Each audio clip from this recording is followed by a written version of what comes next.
Hello, this is Tim Law with Planet Forward Coaching. If you develop a good, solid work ethic, chase that work ethic with a marketable skill, develop people and communication skills, you'll be amazed at what you can accomplish as far as this country is concerned.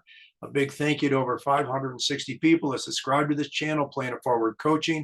If you haven't already, please do so. It'd be very much appreciated. I'm speaking with a gentleman today. We've actually just recently met. He was one of the greats on the Syracuse Orange football team back in the early 80s, a guy named Bill Pendock. So, Bill, welcome, and tell us a little about your story there, and I'm going to ask you some questions as we go along here. Okay, thanks for having me, Tim. My story started out probably my freshman year at Liverpool High School. I started to lift weights in the weight room, and a guy by the name of George O'Leary came in the weight room and grabbed me and said, "You're going to play football," which I never thought about playing in my life, and that was my first indoctrination into football. So in my sophomore year, it was my first year I played. I never played Pop Warner or anything before that, and that was my introduction to football. And along with him and a guy named Oscar Jensen, who was doing my weights, who was a track coach, I played football and threw the shot and disc in my high school career, which got me involved in athletics. So it was a late start for me, Tim. I didn't start. I always was a big kid, but I never got into the weight training and stuff real serious until probably my freshman, sophomore year. Yeah.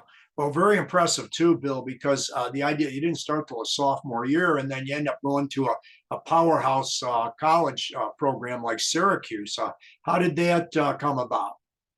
Well, I'll tell you, it was, I got to say, back in the late 70s, early 80s, it was a different time as far as athletics. Kids could still do 2 or 3 sports in high school. You could have fun and still kind of do your sport, and if you were a kind of a good athlete and you had a good work ethic, you could get away with a lot of that stuff and still be able to not have to start when you were 8, 9, 10 years old like you do today.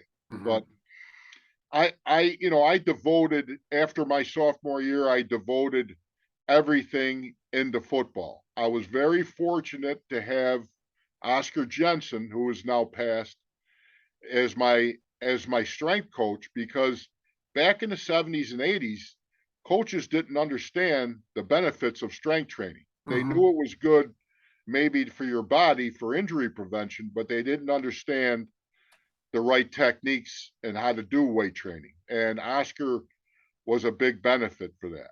The downside was I had to throw the shot and disc for him. So I ended up going to the States both my junior and senior year and winning them. And believe it or not, I got recruited more for track than I did for football, even though I was recruited by over 100 schools for football. Wow. Wow. Well, very impressive. And well, the thing is that I'm preaching to the choir to you with the shot and the discus. If you had the distance, I mean, it's obvious. They can be very objective as far as recruiting you. So obviously, winning the states in those events and your distances obviously had to be very impressive. What kind of distance did you get with the discus and with the shot? Well, back then, like as to your point, back then, if you threw the shot over 60, that was an automatic scholarship. If you threw the discus over 175, that was an automatic recruitment. So I threw the shot 65, 65 and some change, and I threw the discus. I was at about 180, 185. Okay. And how much did you weigh at the time, Bill? I was probably 250, 255 range. Okay. And I'll tell you, Tim, and I seen my old track coach about a year ago before he passed, and we sat and talked, and he said to me, if you would have practiced half as much as you did in football, you would have been an Olympic thrower, wow. And I just didn't put the time in. I would show up at meets and just throw because it was a natural for me, to throw the shot and disc. And I did it mainly in my high school days just to appease him, so he'd help me with the weights because football was, all I thought about was playing the NFL then, but it was a trade-off where if I took it more serious, I got probably could have went a lot further. Although my college football coach, who was George O'Leary at the time, would not allow me to throw during college. Although I did throw in one meet. I threw in the Big East meet when he was away on a recruiting trip. Yeah. He went out of town for a recruiting trip. The Big East ran that weekend, and I threw 55 feet and took second place without throwing for 2 years. Right, right. Yeah. Well, you're obviously a pretty good sized guy. I mean, if you were 250 as a high school junior and senior, that is a big high school kid, and certainly very, very true in that era as well. So tell us a little bit about you guys had some good success as far as Syracuse University football is concerned. And we were talking about that just before we got started. So tell us about that experience. Well, I'll tell you, I was very fortunate. I came into Syracuse. I was recruited on Coach Maloney's staff at Syracuse, and personally, I was recruited by Coach Tom Coughlin, who is a longtime Giants coach, as everyone knows. Sure. He was my recruiting coach, and I'll tell you, Coach Coughlin was as intense as you can imagine, and when he come to me and with Coach Maloney and they said you can play as a freshman, I turned, I had 7, 8 other schools I was looking at, and I just happened to get to Syracuse and meet guys like Blaise Winter, Jamie Kimmel, Timmy Green, and we put together a defensive line that ended up #1 in the country my senior year, and we had some good years. We didn't have top 10 teams those years, but we went to one bowl game. I got a chance to go to the Senior Bowl. I got a chance to meet a lot of great players. I got a chance to play against some great teams, some nationally ranked Penn State, Boston College teams, and met a lot of great guys in the process. And when I was involved in a coaching change my sophomore year, Coach McPherson came in then, and we talked about transferring. We were right on the border of, because it's difficult with a new coach, Sure. when he comes in, and we decided to stick it out, even though at Penn State I would have won 2 national championships, which I think about once in a while, but I don't regret the guys I met at Syracuse. But it was, I don't know, like I said, I mentioned George O'Leary's name. I had George 4 years at Liverpool, and I had him 4 years at Syracuse. And I'll tell you something. It was stuff that I've learned from that guy that I still hold true today, that molded my life. And that's one thing. I still talk to Coach O'Leary now. He's retired, but and I tell him often, even though he don't want to admit it, he big part of my upbringing in my life, next to my mother and father. Sure, sure. And tell us a little bit about that defensive group. The nickname you guys had, and you put a lot of terror and fear in the opposing teams with that crew you had there. Well, I'm going to tell you this, and I'm going to speak honest with you, and I'm going to tell you how it was.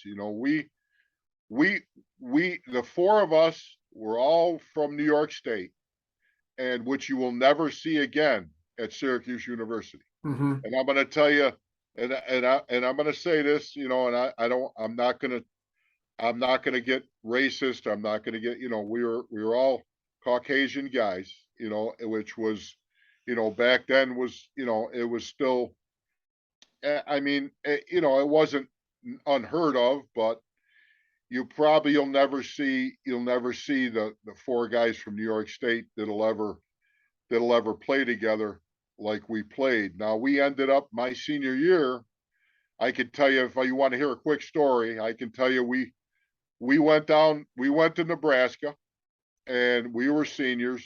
Timmy was junior or sophomore. Blaise, me and Tim Green.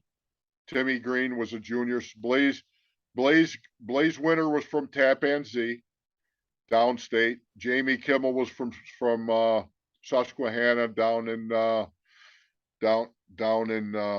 boy, where did he go to school? He went to Susquehanna Valley in near Binghamton there. Binghamton. Yeah, he went Yeah. to and we ended up playing Nebraska, who was number one in the country that year. We were ranked, I think we were 17th or 18th, but our defensive line was number one in the country. So I went out on the field for the coin toss, standing across from Dave Remington and Dean Steinkuhler. I mean, there's two guys, they named the trophy after Remington, the offensive line trophy, and Steinkuhler was better than him. Two offensive linemen.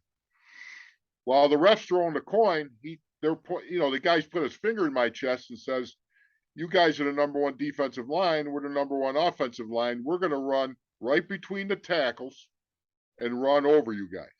And for the whole first half, we held them to 12 points, and they couldn't run through us until they wanted to start running around the ends. But true story, and I mean, we, all four guys went in the draft.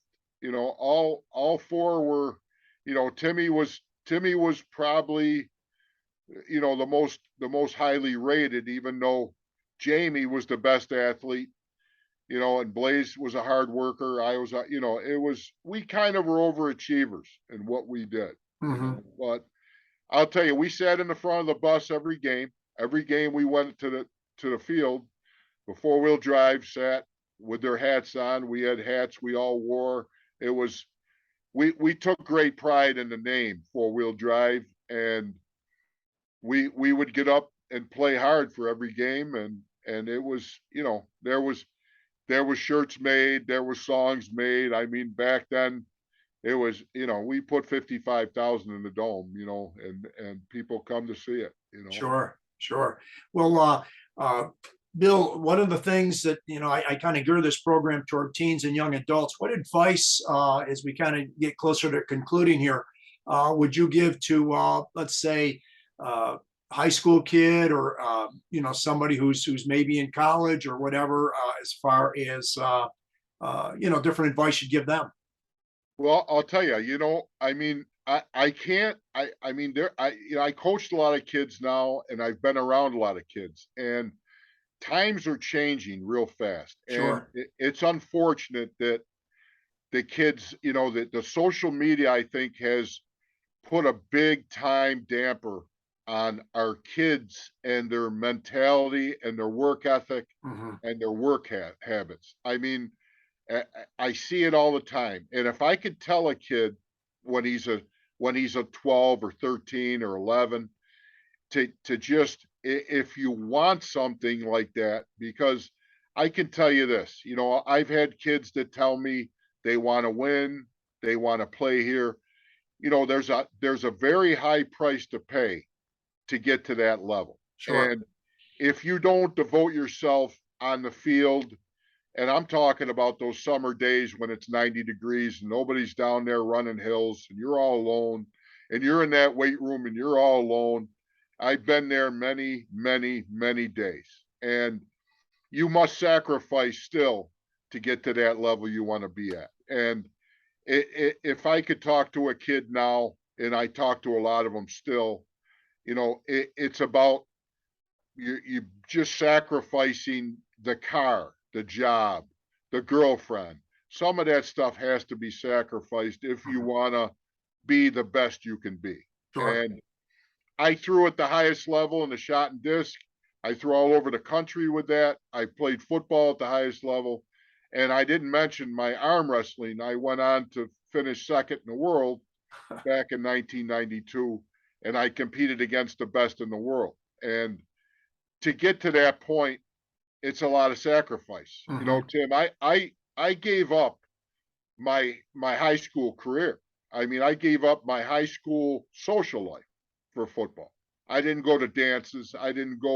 I didn't have a job. I didn't have a car. My first car was when I signed my contract with the Dallas Cowboys. Mhm. I never had a car in college. I never had, you know, I mean, if you didn't have a car, usually you didn't have a girlfriend.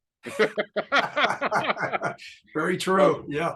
I mean, it's like anything in life. It's like your job. It's like if you want a career and you want to be the best at what you do, you try the best you can, and there's no telling if you will succeed. You know, Sure. Sure. Well, Bill, this has been fantastic. I really appreciate it. Can you hang for a minute or so after we're done? I sure can. Great. Thank you so much, Bill. I Oh, appreciate this. it's my pleasure. Anything, if anybody, anything to help anybody and new guys coming out. My pleasure. Great. Thank you so much.